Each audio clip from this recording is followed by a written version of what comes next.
is certainly a temptation to disregard a checklist and rely upon your memory. I think this is most apt to occur in a situation where you're flying an aircraft that you're quite familiar with.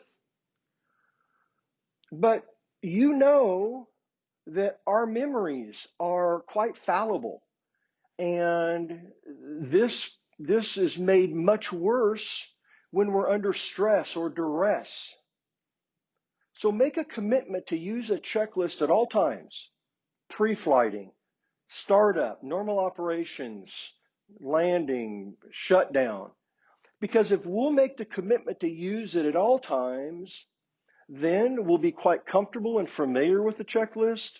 And then should we have the misfortune to need to use the checklist in an emergency, it won't be something foreign to us. It'll be something we're used to doing, and our success will be much greater. There is a tremendous amount of information contained within a checklist, far too much to be memorized. But even if you could memorize the entire checklist, should you? Beyond the memory items, those items and actions which should be accomplished without reference to a checklist, I believe it unwise to attempt to rely upon your memory for the balance of the checklist items.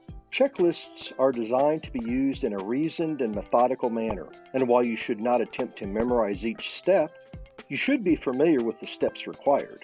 Checklists provide the flight crew with the essential steps to be taken, and in the proper order, to accommodate a given situation.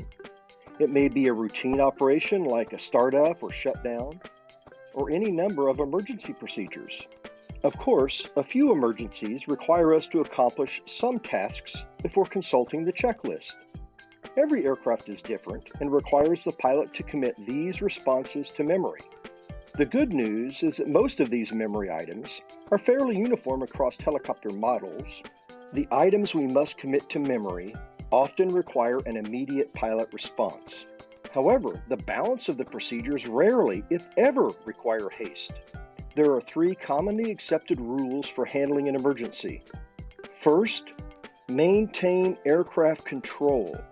Second, analyze the situation. And finally, take the proper action. While the words on the page may be the most important aspect of a checklist, a very close second is that strict checklist protocol will slow us down. And this is often precisely what the situation requires. Slow down, be circumspect in your actions, and use the aircraft checklist. Using a checklist is not a sign of weakness.